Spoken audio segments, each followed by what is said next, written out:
Ok. I danes bi sakal da go, како што се вели кај фудбалот, да го играме второто полувреме од минатото предавање. Пак големата тема ни е кој може да те ослободи.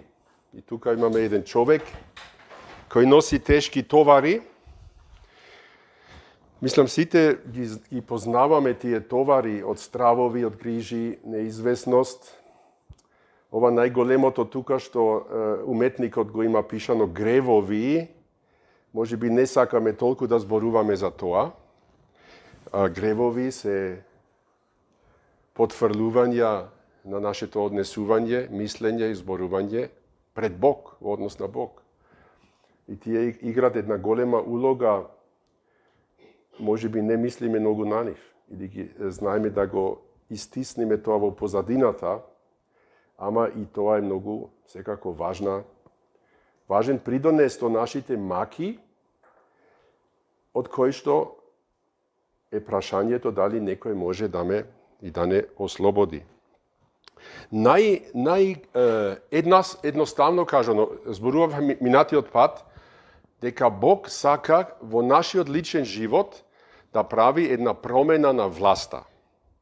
Ние живееме во една демократска земја и ако власта не ни чини, ни се чини дека не чини, нели? Имаме право да гласаме и да ја смениме. Се уште. Власта не чини, ни ја руинира државата и нашиот личен живот, друга власт. А така на лично ниво, нашиот Создател вели, луѓе, вие си го руинирате животот, и си го упропастите животот, јас предложувам промена на власта. Бог предложува тој да ни даде една нова власт во нашиот живот, ама тоа само ќе биде кога ние сакаме. Сакам Божјата владеачка програма, само накратко. Накратко, само кратки црти да ја скицирам. Бог вели со овој стих, зашто Божјото царство, односно Божјата власт, не се состои во јадење и пиење, туку во правда и мир и радост во Светиот Дух. Цитат од посланието до Римјаните. Бог вели, кога јас ќе дојдам на власт во твојот живот, јас нема да те гнјавам со тоа што ќе јадиш и што ќе пиеш, или што на кој ден нема да јадиш, или што на кој ден нема да пиеш. Тоа не е тематиката. Туку, мојата тематика, мојот залог, ќе се заложувам во твојот живот да има праведно живење, мир и радост. Тоа е Божјата владеачка програма.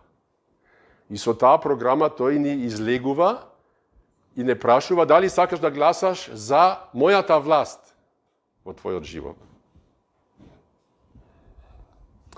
Еве, денес правам малце реклама за Lidl, ми дават 100 евра на пакво нешто, не е проблем. Не.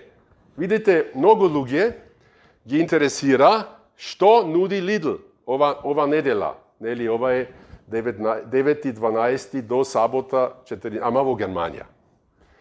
Ама знам, има битолчани кои редовно во интернет гледат што нуди Lidl ова недела. И според тоа што нуди Lidl, одат дури во Лерин на шопинг. Предпоставам дека е така, не? Беше така, не знам како сега се цените. И видите, имаме доверба Lidl што нуди, што ветува, ќе исполни. Например, видите тука, ова кошта 7 евра. Што е ова? Не знам. Филе, некој филе. Океј, за 7 евра. Верувам, Lidl ветува, Lidl исполнува, одам во Лерин и го земам тоа. Сега во Лерин се нуди нешто друго. Нели, проспект, ние сите сакаме да знаеме. Имам пријатели јас во Германија, кај нив, секогаш има проспекти од Lidl, од Aldi, од Netto, od Feneberg i celo vreme se gleda što se nudi i togaž se odi i se nabavува тоа. Ja сега сакам да кажам што нуди Бог. Што нуди Бог? Веќе видовме. Неговата програма во нашиот живот ќе биде мир, радост, праведност, променет живот. Тоа е неговата програма. Дали го сваќам Бог сериозно? Лидл го сваќаме сериозно. Одиме до Лерин и веруваме. Ja? Дали му веруваме на Бог? Кога тој вели, јас имам нешто да ти нудам. Еве, например, Исус Христос што вели? Дојдете кај мене сите кои сте онемоштени и обременети. Само друг израз за тој човек што преге го видовме. И јас ќе ви дадам одмор. Земете го мојот јарем на себе. Тој јарем, тоа е друг израз за мојата власт. Дајте јас да владеам во вашиот живот. И научете се од мене и ќе најдете одмор за своите души. Зашто мојот јарем, мојата власт е пријатен и моето бреме е лесно.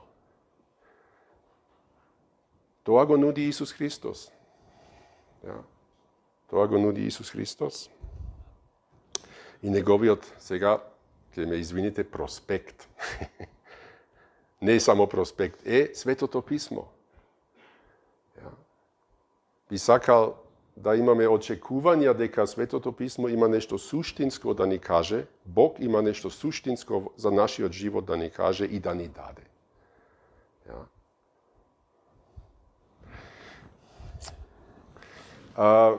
Минатиот пат и денес сме повторно на пат со апостолот Павле и неговите другари, четворица мажи, и разгледаме како доживеа првите луѓе кои поверувале во Исус Христос во Македонија, како тие го доживеале тоа што Бог го нуди во нашиот живот. И видовме дека Павле додека патуваат имал нојкно видење. И таму гледал еден маж македонец кој рекол: дојди во Македонија, помогни ни. И Павле и другарите заклучиле дека ова не беше пратеник од македонците, туку тоа беше Бог кој преку ова видење ги повикува: дојдете во Македонија, таму луѓето имат потреба од вашата помош. Ja. И Павле и другарите размислуваат и заедно се советуваат и заклучуваат дека Бог ги повикал на луѓето во Македонија да им го проповедат евангелието, радосната вест. Има една радосна вест. Ja, за сите нас, за секој еден од нас. И таа радосна вест е баш кој треба да владе во мојот живот. Кој е тој? Веќе го видовме. Исус Христос. Една жива личност кој сака да владе во нашето срце, во нашиот ум, во нашето целосно живење. Радосната вест се врти околу Исус. Што е тој, кој е тој, што ќе прави тој, што направи тој веќе за нас. И Павле и другарите заклучија на луѓето во Македонија има потреба, тие имат потреба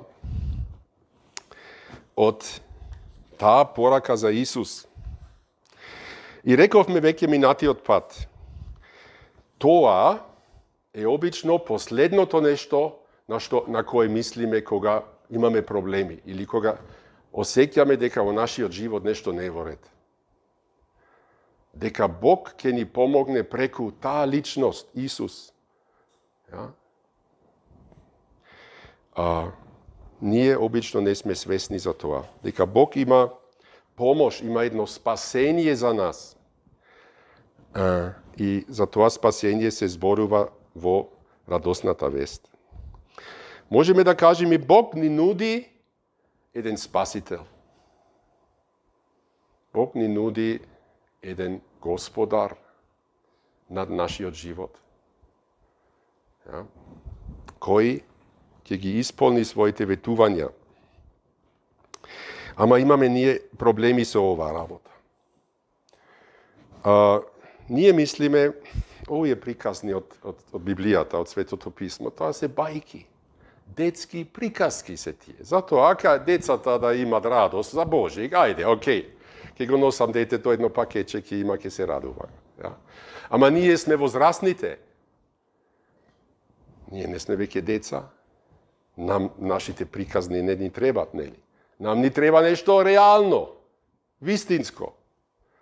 А баш ова што го читаш во Светото писмо е реално и вистинско. И не е за деца. И за деца. Но пред се за возрастни луѓе, кои можат својот ум да го користат, да разбират. Обично ние мислиме дека што пиши во Библијата, тоа не ни треба, не е дел од нашата среќа некако. И знаете, кога јас го читам Светото писмо, понекогаш си велам дали ова е реално. Какви големи планови има Бог, нашиот Создател, со нас. Знаете, Бог, ако вие мислите христијанството, вера во Исус, која слика ви се јавува пред умот? Што е поврзано директно со вера во Исус, христијанство, во вашиот ум? Празници, икони, постење, свеќи палење, црковни згради, униформи, ке велам, свети униформи, бради. Дали е тоа христијанството? Не. Тоа е една, се извинувам, една испревртена карикатура на нешто што Бог имаше на ум. И што тотално се има превртено во нешто тотално туѓо. Ви ги читав стиховите. Исус, Бог што сака да прави во нашиот живот. Тоа е тоа. Исус Христос што вели. Јас ке го правам. Да имаш мир, радост. Понатаму ке видиме прошка на гревовите и еден нов живот да добиеш.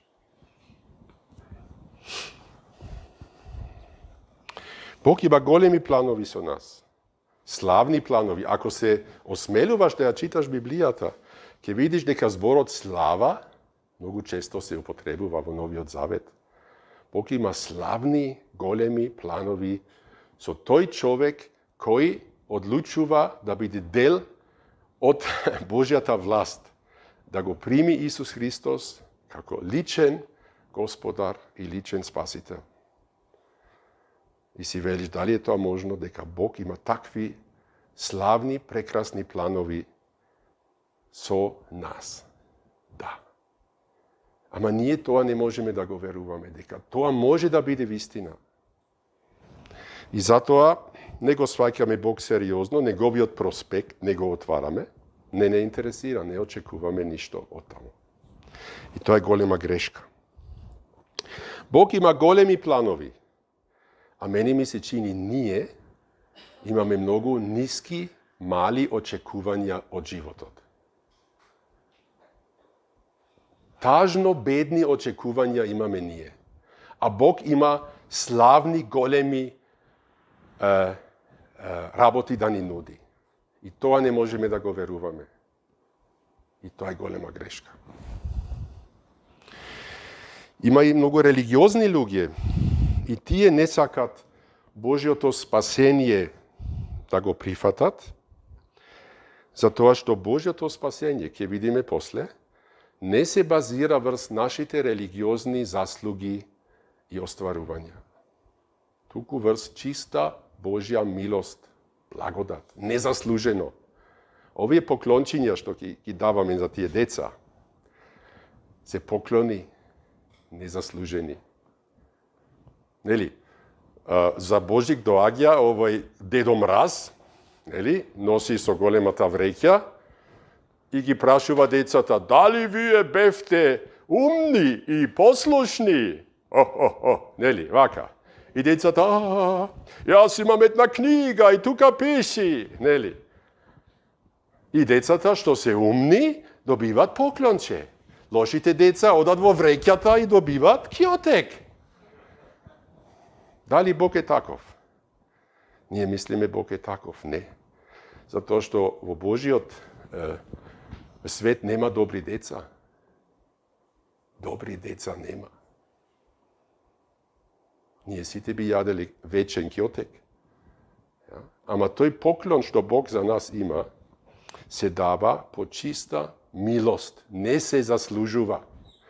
И религиозните луѓе помеѓу нас имат проблем тоа да го прифатат. Тие велат не е така. Ти мораш да го заслужиш. И тоа не е вистина.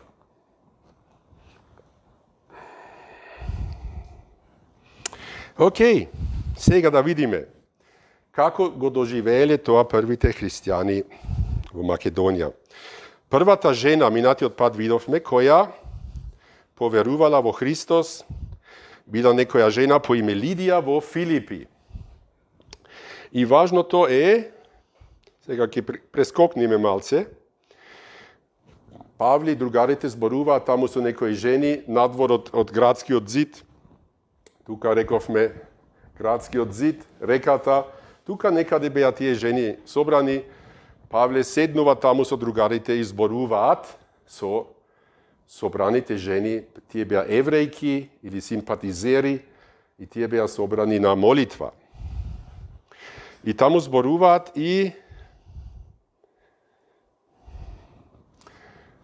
најважното што се случува таму, жената по име Лидија беше бизнес жена, таа слушаше. Знаете, јас си велам, кој има денес време да слуша што вели Бог? Ви дојдовте тука, честито што дојдовте, и сега слушате. Ja? Слушате. Тоа е многу вредно време, многу скапоцено, драгоцено време. Вие слушате што вели Бог. Такви моменти нема многу во вашиот живот, го знам. Ja? Нормалниот човек, не знам колку време поминувате вие на телефон, на компјутер, на телевизор. Колку денови, колку недели, колку месеци, години во вашиот живот сте ги потрошиле, а никогаш не сте сериозно слушале и внимавале што вели Бог. Ja. Добра вечер. Ja, значи, тоа е голема работа. Бог зборува тука преку апостолот Павле и таа жена слуша. И читаме дека Бог и го отворил срцето.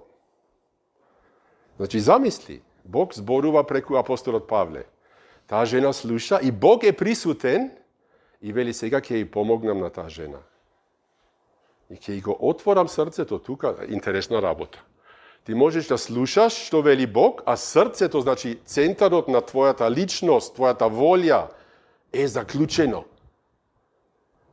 Ти зборуваш, Павле, овој германец, брбла, нели? На крај заврши предавањето, ти заминуваш и се велиш, долго беше.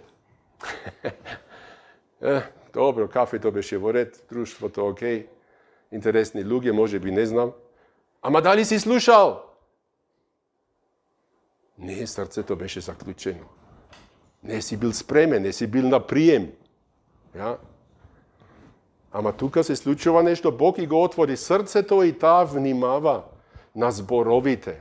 Знаете, вистинското христијанство почнува со слушање што вели Бог и да внимаваш на зборовите.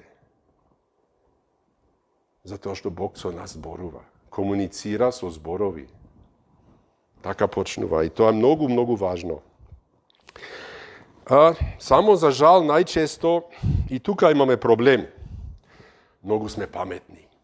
Имаме 1000 теории, тези зошто Библијата се бајки. ne može da je istina.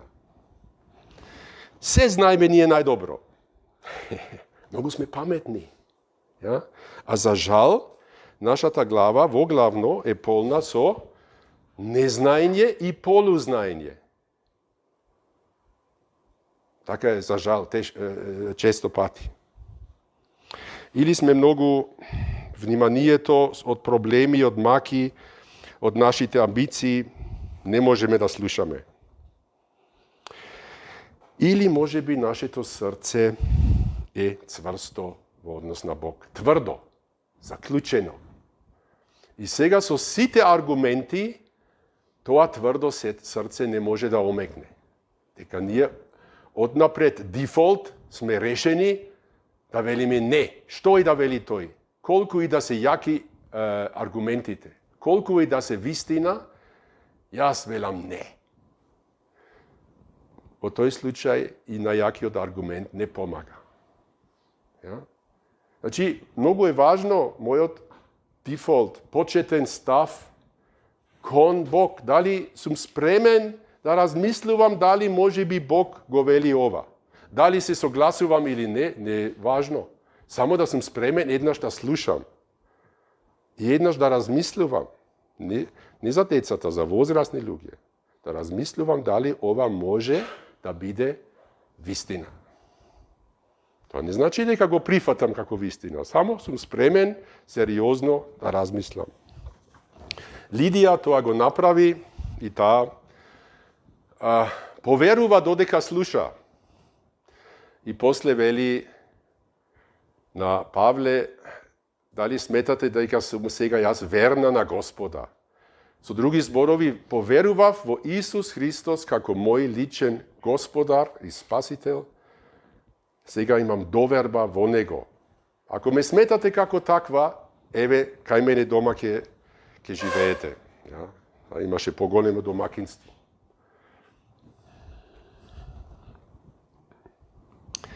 Aha, okej.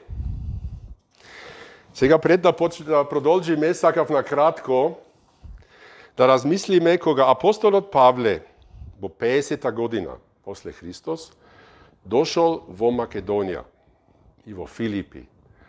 Што веруваа луѓето тогаш? Каква религија имаше? Христијанство немаше. Ни една црква, ни еден манастир, замисли.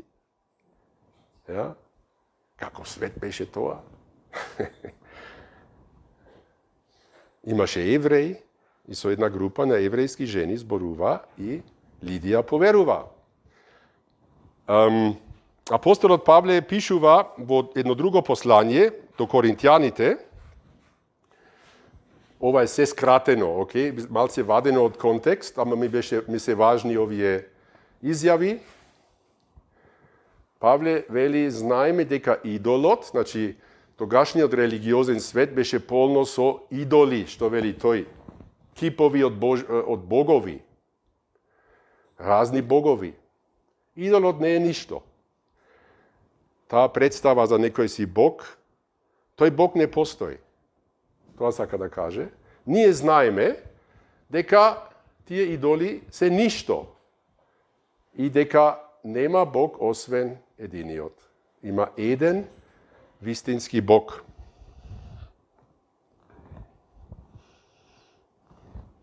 И продолжува.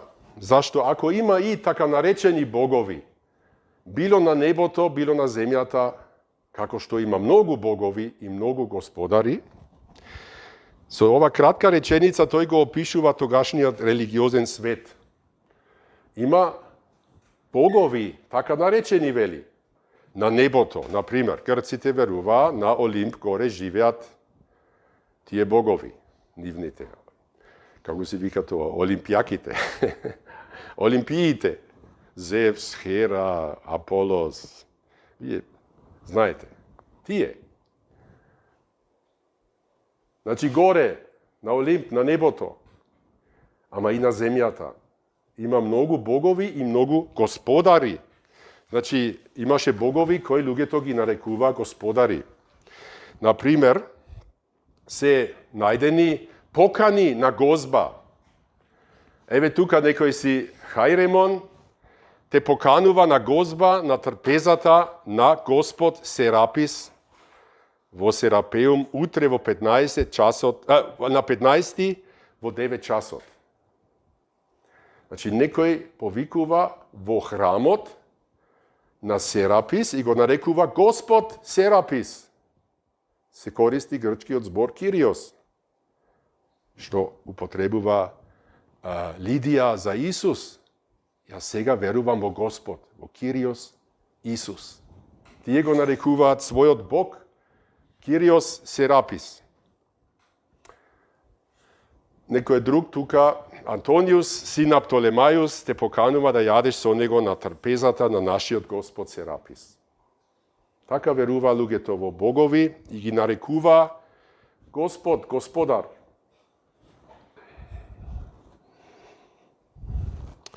А за разлика од тоа, верните во Христос, христијаните знаат, ние имаме еден Бог. Таткото, од кого е се и за кого сме и ние. И еден Господ, Исус Христос, преку кого е се и преку кого сме и ние. Така се опишува вистинскиот и жив Бог. Вистинскиот Бог е Бог Таткото и од Него е се. Интересно, и за кого сме ние? Кон Него сме ние создадени.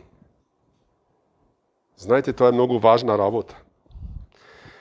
Вистинскиот, жив Бог кој го создаде се, универзумот, Вселената и животот, сите галаксии, сите планети, сите небуле, магли што има во Вселената, се, ама со се, земјата и пред се, најважно, нас не создаде. За која цел? Ние сме создадени према Него. Тој имаше намера да не има нас, ама ние да сме према Него посочени. Смислата на нашето постоење е да имаме пред се тој жив однос со Бог према Него.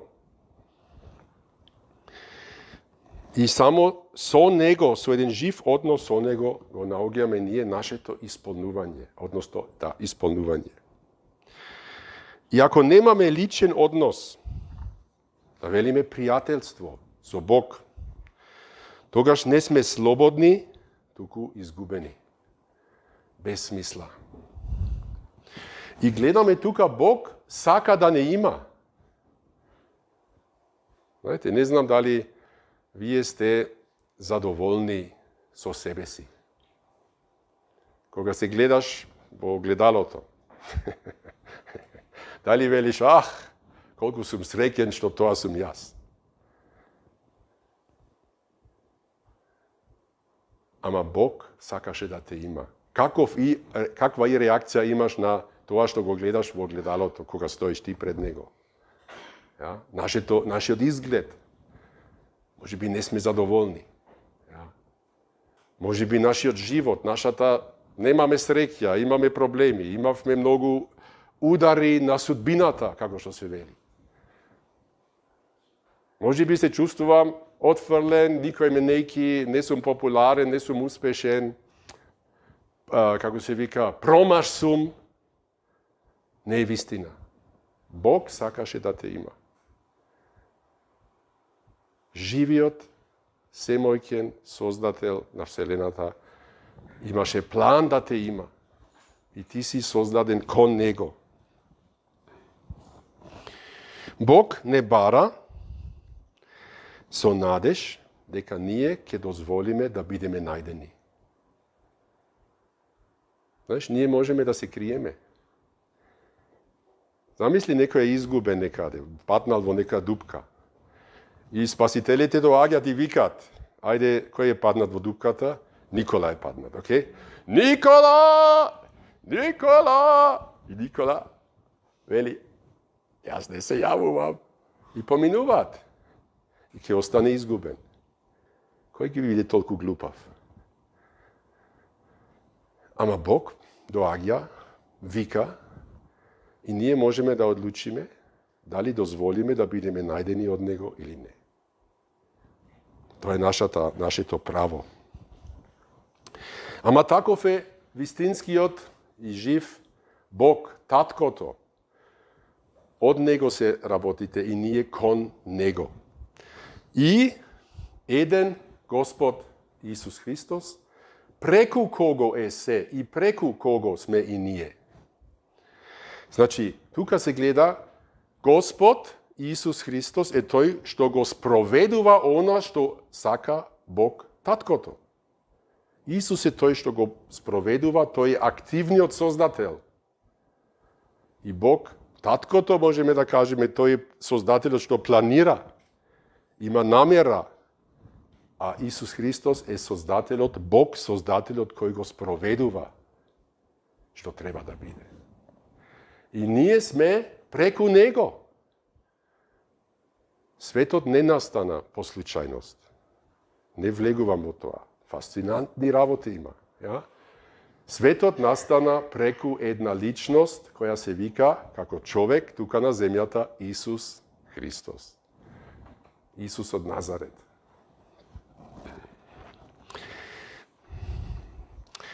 Исус во создавањето го спроведе тоа што Бог имаше намера да биде и после тој стана човек и живееше помеѓу нас и на крај беше распнат на еден крст и тој таму спроведуваше што Бог сакаше да биде. Кога Исус, создателот, преку кого сме ние, од нас, неговите суштества, е распнат на еден крст, тој спроведува таму да страда и да плати за нашите гревови пред Бог. Тој го спроведува тоа што нам ни треба да бидеме спасени, да добиеме прошка и нов живот. И ако сега ќе му дозволиме на Исус да дојде во нашиот живот, пак тој ќе го спроведува она што го има ветено. И за таа радосна вест, мора во Филипи уште една фамилија да слуша и да го добие. Рековме, ова првата група, Лидија, тука некаде поверувала, покрај реката. А сега има настани, кои на крај се фокусират на овој дел, тука е затворот. Тука бил затворот. Затоа што апостолот Павле, ќе биде фрлен во затворот. Значи, зборувавме за религијата на луѓето, во Филипи имаше една млада жена, која беше обседната од еден зол дух. Ама таа знаеше да гати. Гатање. Се вели, таа знаеше да гати. Гата, фала. Да, гата. Ајде, вие знаете. И сега кога Павле и другарите се движат низ градот и останаа подолго време, многу денови, таа трчаше по нив и вриштеше, замисли на широк сокак, некој да вришти по тебе, вриштеше како принудена. Овие мажи се Божи слуги на Севишниот Бог, кој ви го проповедат патот на спасение. И така вришти таа оди по Павле и другарите. И тоа го правеше многу денови. И на Павле еднаш му дојде преку глава и му вели на духот, на тој зол дух во неја, во името на Исус Христос, бегај од неја. Напушти ја. И тој ја напушта. Жената беше ослободена. Ама незините собственици, таа беше робкиња, собствениците ја искористија за гатање и зедоа пари. И таа донесе многу пари. И затоа сега, кога духот е изгонет, господарите гледат дека излезе и нивната надеж за печалба. И ги фаќат Павле и Сила на пазарот и ги влечат пред началниците. Знаете, јас само сакав на кратко тука да кажам. Станав свесен дека и во Битола многу денешни луѓе одат кај Gatалец, гаталка. Тие, знаете, јас им зборувам на луѓето за Библијата и за Исус. Има луѓе, тие никогаш не би отворили Библија. Како да има отров во неа? Сваќаш, тешко тебе ако ќе ја отвориш, што може да се случи? Нешто не ја отворат Библијата, ама истовремено одат во селото таму и таму, влегуваат кај гаталката, таму седат таа и тој седат и чекат ред, светецот да каже нешто. Светецот свири како мисирка. Светецот прави вака и вака. Јас се запрепастувам, овие се едуцирани луѓе од Битола. Се плашат од Библијата, а одат од демони да добиваат совет за собствениот живот. Страшно. Страшно, луѓе. Значи, ова книга е поопасна од демонски пораки, затоа што се плашат од неја. Знаете, луѓе, вие не сте слободни. Вие не сте слободни во вашите одлуки. Се плашите, лоша пропаганда, и имате предрасуди од Божјото Слово. И некој од вас би примил порано 1000 удари со прачка, отколку еднаш сериозно да ја чита ова книга. Бидете искрени. Така е. Ние се надеваме да можеме да ве охрабриме, тоа да се смени. Во овој случај се покажа кој е вистинскиот Бог. Таа жена беше ослободена, престана катањето, ама и добивката ја немаше веќе. И сега овие луѓе и влечкат Павле и другарите во толпата и беа обвинети сега многу брзо и беа претепани салам. Им ги скина облеките и наредија да ги бијат со стапови. И откако им удрија многу стапови, ги фрлија во темница, во затворот. И му заповеда на чуварот на затворот да ги чува добро. Откако прими таква заповед, тој ги фрли, јас вака, не, ајде, одиме туку ги фрли, може би со клоца, и долу нозете им ги стави во клада.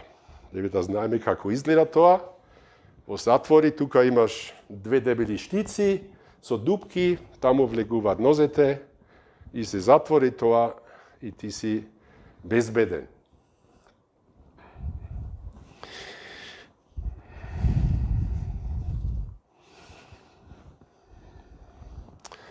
Што се случува? Павле и Сила повредени со болки, што прават тие?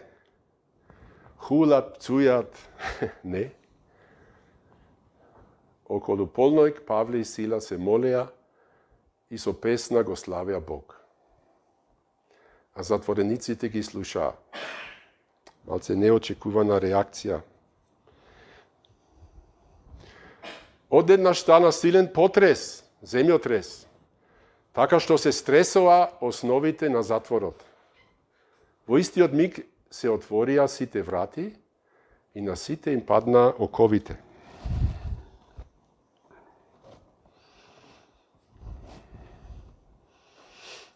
Знаете, се случуваат чудни работи во земјотрес, паѓаат ѕидови, ама брави не се отворат. Ja?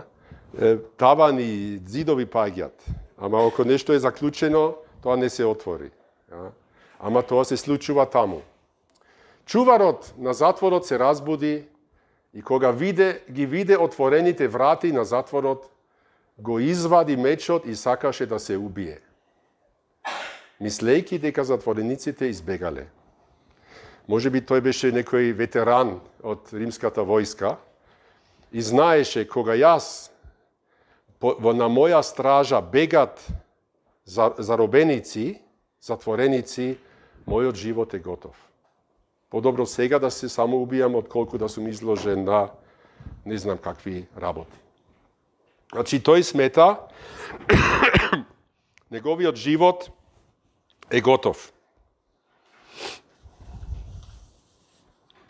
Што се случува? Павле изгледа внатре, го гледа надвор и вика со силен глас, велејки, не прави си себе си никакво зло, зашто сите сме тука. Значи, ако вратите се отворија и оковите се отворија, ако тоа беше нешто необичајно, сите сме тука, уште би требало да се очекува вратите отворени, сите окови отворени, тие да бегат. Ама не избегаа. Сите сме тука.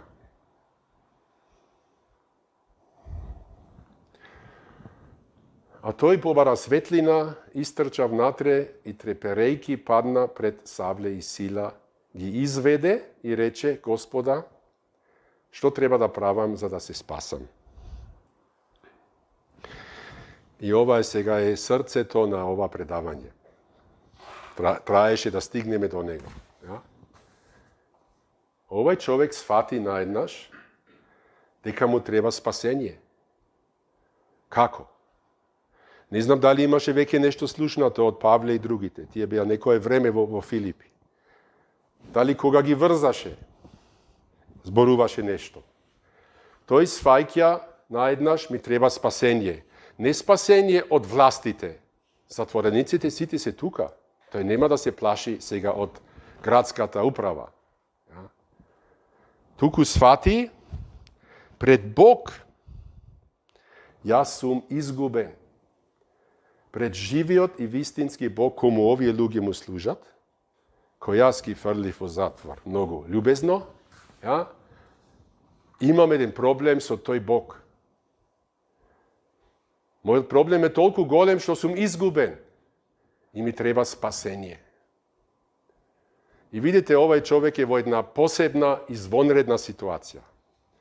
Може би тоа не е нашата ситуација, вашата ситуација, моментално. А сепак, истото важи за секој од нас. И ние пред Бог, во однос на Бог, сме изгубени и ни треба спасение. Тука Бог употреби драматични настани. Ги испрати Павле и другарите од Турција до Македонија и преку тие настани, преку затворот, и знаете, интересно е, зошто се отвори затворот? Не да бидат, да можат да излезат Павле и Сила. Затоа што наредниот ден, нема да го гледаме, ќе дојдат властите и признават дека ова беше грешка и ги молат да бегат. Ja? Сето ова се случи за да биде најден овој човек, чуварот на затворот. Павле и Сила ги болеше уште долго време, ама тоа некако беше начинот како Бог може да стигне до овој човек и до неговата фамилија. И овој човек, можеме да велиме, во верата е многу напреден, затоа што дошол до ова прашање. Јас сум изгубен. Што морам да правам јас за да се спасам?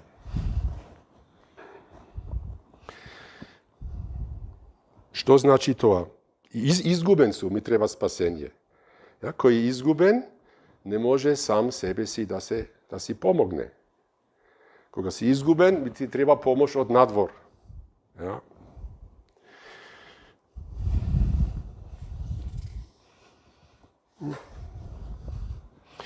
Кога си изгубен во однос на Бог, го немам живиот Бог. Го немам тој однос со живиот Бог. Знаете, денес ми се јави мојата газдарица. Алекс, имаш интернет? Имам јас, таа нема. Го користи мојот, нема проблем. Ама денешниот човек без интернет е тотално изгубен. Немаме врска со мрежата и нашиот цел живот се повеќе е поврзано со таа мрежа. Без интернет, без врската сме тотално изгубени. А во однос на Бог истото. Без жива, вистинска врска со живиот и вистински Бог сме изгубени. Колку и да сме, или религиозни, или атеисти, не е важно. Тоа е факт.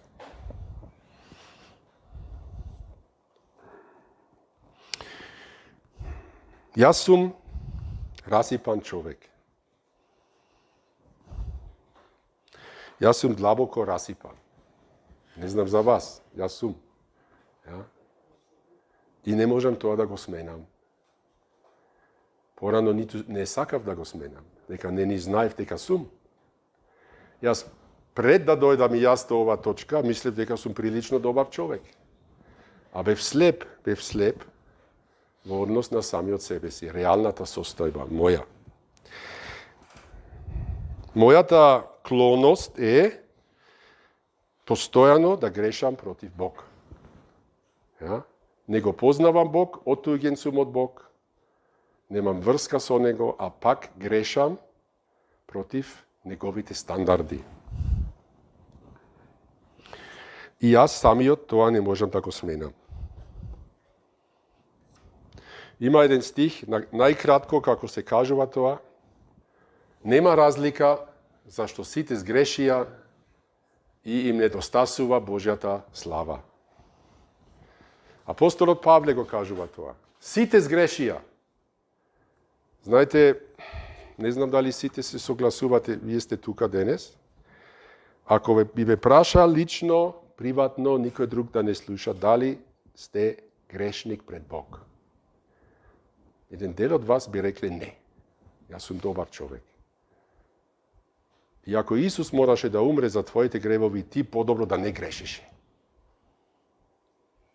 Original citat od mili, dragi bitolčani. Jaz mislim, deka je dobra vest, deka Božji Sin umre na krsto za nas. Mislim, deka je dobra vest. Ama to je dobra vest samo za izgubenite, za grešnite. Za tije dobrite, ne je dobra vest. Za mene nikoj ne moraše da umre, ja sam dobar čovjek. Ja? Ne znam kada ti se staviš sami od sebe si. Na koja strana. Bog veli, site zgrešija. Božite slavni standardi, v naše to vsakodnevno odnesuvanje, mišljenje, zboruvanje, živenje nije daleko gi potvrlime. Znajte, vo visoko skok na visoko. Ja? Ova stapče to je na 10 metri, a ti na 0,5 pod nego. Ja? Toa im nedostasuvat Božite slavni standardi. Da li si ti moralno gledano dobar kako Isus Hristos? To je Božji slaven standard. Ako moraš da veliš ne, togaš i ti si pomegio, ti je site što zgrešija. A drugi to što veli, ja sam dobar čovjek, pak se pod ovije site što zgrešija, samo ne saka da bude realen. A v odnos na sami od sebe si. Ja sam pred Bog grešen, se vodi smetka za moj dolg pred Bog i ne možem sami od moj dolg da go odplatam. A sekoj den rasti dolgot pred Bog. Ja sam izguben.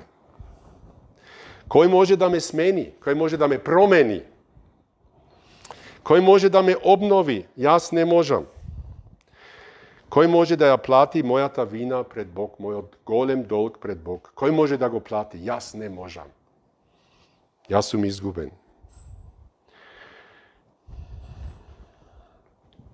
Ima pred 14 godini imaše v Čile jedna nesreća v jeden rudnik, v jeden podzemjen rudnik. Gledate tuka, gledame 800 metri nadmorska visina, tuka je nula, morsko to nivo, 800 metri je površinata i tuka, znači 700 metri pod zemljata, dojde do eksploziji, padna tunelot, šahtata tunelot i dolu beja porobeni 33 rudari. Ja, 33 rudari bile tamo. 69 denovi bili tije dolu. Izgubeni. Ova ilustracija za izgubenost, ok? Znajte, tije 33 rudari dolu diskutirat kako možemo da se spasime. Ja? Jedni odveli, tukaj imame lopatki. Kaj se izkopame? Kaj se iskopame. Ja? Ajde napred, kopaj. Da li je to rešenje? Nikoj ne se obidi. Nikoj ne se obidi, da se iskopa samiot. So lopatkata. Ja? Koga dojde, koga tije gore na površinata smeta, nije treba da shvatime da li se živi ili ne, da li ima dolu živi, i koga shvati, ja ne znam kako, da li je jedna dupka bušija so neka komunikacija, aha, 33 se dolu živi, nije morame gore da bušime do dolu, za da gi spasime. Izgubenite dolu, samite ništo ne možete pravati. Mora od ozgora nekoj da buši, da stigne kajniv. I to go napravija. I na kraj, na kraj imaš jedna kapsula na spasenje, spasiteljna kapsula. I ta ja puštija niz ova dupka, 700 metri dlaboko v planinata dolu, i so pomoć na ovije može da se spasat. Na ovaj način. Kako? Ne so lopatki, da se iskopat. Tuku spasenije to došlo od ozgora kajniv. I što moraš da se pravi da se spasiš? Moraš samo da vleziš v kapsulata. Feniks. Samo da vleziš v kapsulata i kapsulata te nosi gore bezbedno. Sega si spasen. I to je jedna ilustracija. Nije v odnos na Bog. Taka ni kažuva Bog. Sme izgubeni. Ne možeme samite da se izvadime od našata izgubenost. Na nijedno nivo. Ne možem sam da se podobram, da sam podobar čovek, vo suština. Niti možem svojite sobstveni grevovi pred Bog da gi otkupam, da gi platam jaz. Ja, tuku mi trebaše jedno spasenje da dojde od ozgora, kako ova kapsula. I Bog to go napravi. To je stana čovek. Stana jedan od nas. I sega veli kako što se vleguva v kapsulata, znaš, ovaj rudar od dolu, go doveruva svoj život na ta kapsula i na tije što gore rabotat za njegovo to spasenje i ima doverba deka će bude spasen. Na ovaj čovek što prašuva što treba da pravam za da se spasam. Apostolot Pavle mu veli, veruvaj v Gospod Isus i će se spasiš. Ti veruvaj i tvoj dom neka veruva. I veruvanje znači imaj doverba. Imaj doverba. To ne znači veruvam deka postoji Isus Hristos. Veruvam deka postoji Bog nekade. Tuku to znači to veri mu se. Kako ovdje rudarite, veruvam deka gore ima golemi bušalici. Veruvam deka postoji kapsula za spasenje. Ama ne vleguvam. To je do den danes nema da bude spasen. Kapsulata se spušti do tebe, ti moraš da vleziš. Moraš da i se doveriš. I ke te nosi gore bezbedno. I ke vidiš i si spasen. Ja? Taka veruvaj v Gospod Isus znači imaj doverba, lična doverba v Isus Hristos. Znajte, ako se prašav me nije tuka, ako ke praviv me anketa, ovaj čovek, čuvarot, na zatvorot, prašuva što treba da pravam za da se spasam. I odime so mikrofonot i prašuva me prisutnite. Što treba čovek da pravi za da se spasi pred Bog? Kakvi odgovori ke dobijeme? Mora da odi na pričest. Mora da odi na ispoveduvanja nekade. Mora da ne znam što.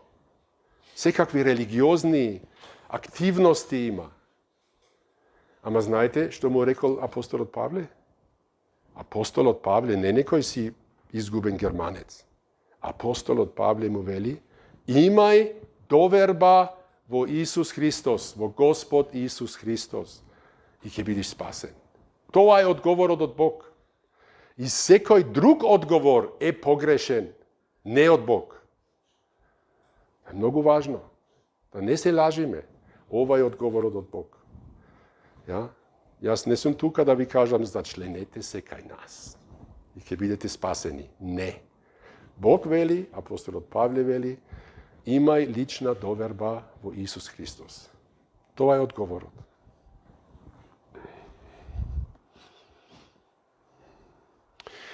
И му го проповедаа зборот на Господ. Нему и на сите кои беа во неговиот дом. Значи сега одат, изборуваат со целата фамилија, со целото домакинство и им објаснуваат што треба да веруваат. Како ќе имаш доверба во Исус Христос ако не го познаваш? Кој е тој? Тие не беа христијани. Кој е тој Исус? Господ Исус, кој е тој? Павле му објаснува, тој е твојот создател. И тој стана еден од нас, тој дојде во овој свет и стана човек, изборуваше за тоа дека тој ќе го даде својот живот и таа смрт ќе биде плаќање за нашите гревови. И знаете, ние видовме како умре, Павле не лично, ама други, и после имаше сведоци дека тој воскресна од мртвите. И со тоа покажа дека тоа е вистина. Павле можеше да каже самиот, тој ме смени мене, јас ги мразев христијаните, го мразев Исус, ги гонев, ги убив, бев присутен кога беа погубени. А сега сватив кој е Господ Исус. И ви го кажувам тоа вам. Спасение. Тие луѓе слушат за Исус. Ja? Само ќе прескокнеме малце.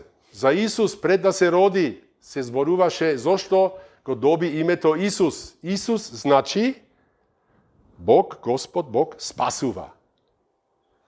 Бог спасува. А таа личност, Исус го носи тоа име. Тој е живиот спасител. И види што му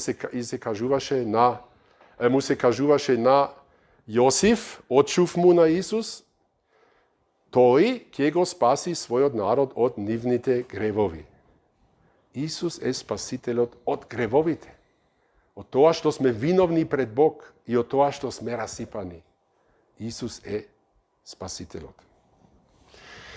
Тоа им го кажа Павле и другите на тие луѓе.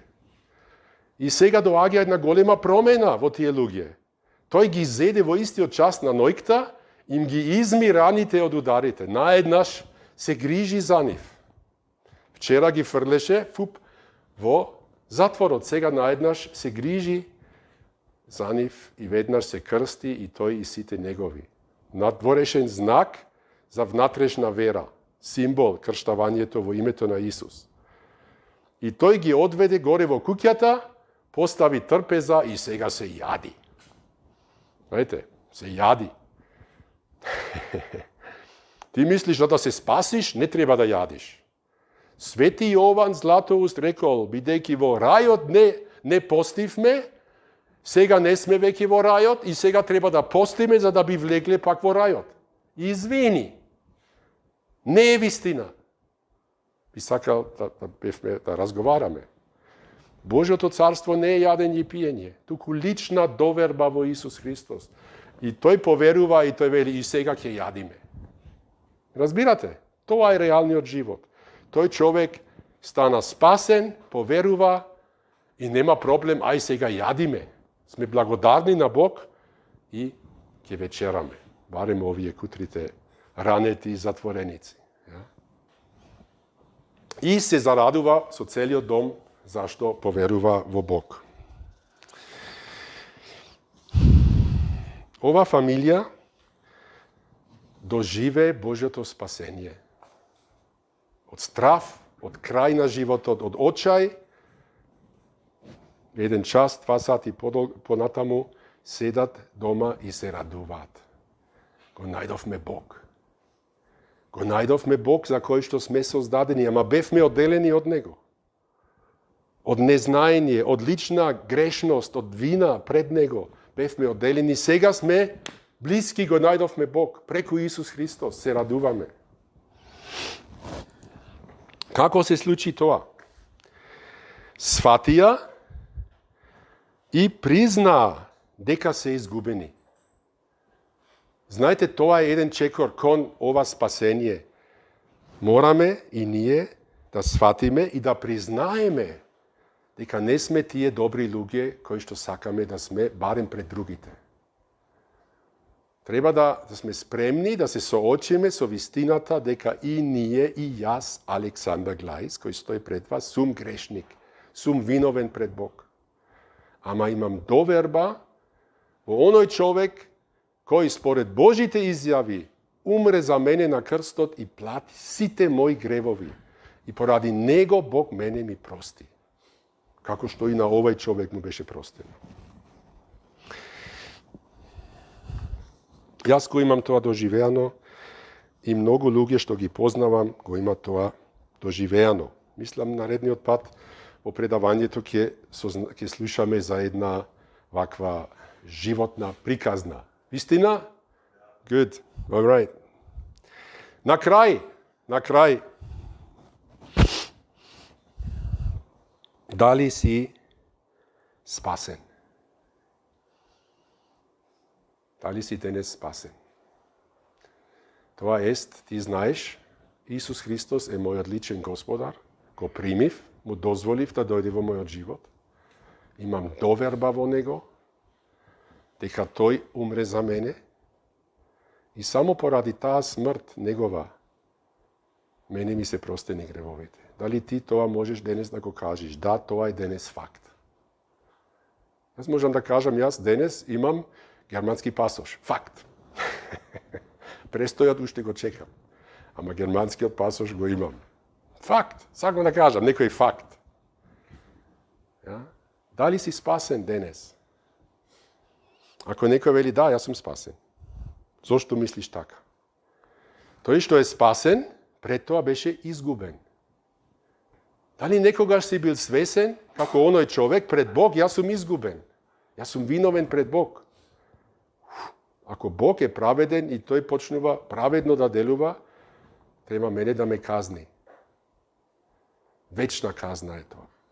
Ja? Дали некогаш си бил изгубен, а сега спасен? Или уште си таков што вели, изгубените тие живеат таму на Бајрот, живеат изгубените. Еден мој пријател ми рече, Алекс, оди таму на Бајрот, таму се изгубените. А ова другата страна на Битола е супер, сите ангели, прави ангели. Колку сум среќен, јас живеам веќе во рајот. Тука Битола е рајот. Изгубените се на Бајрот, ние тука сме Божи рај, не?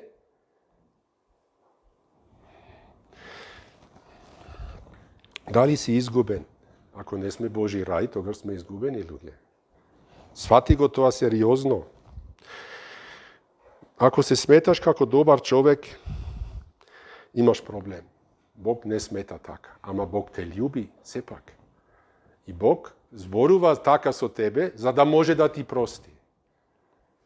Признавањето дека не си добар пред Бог служи само не да сега да се мразиш, да се, не знам, да се презираш сами од себе си. Туку служи да би добил прошка од Него.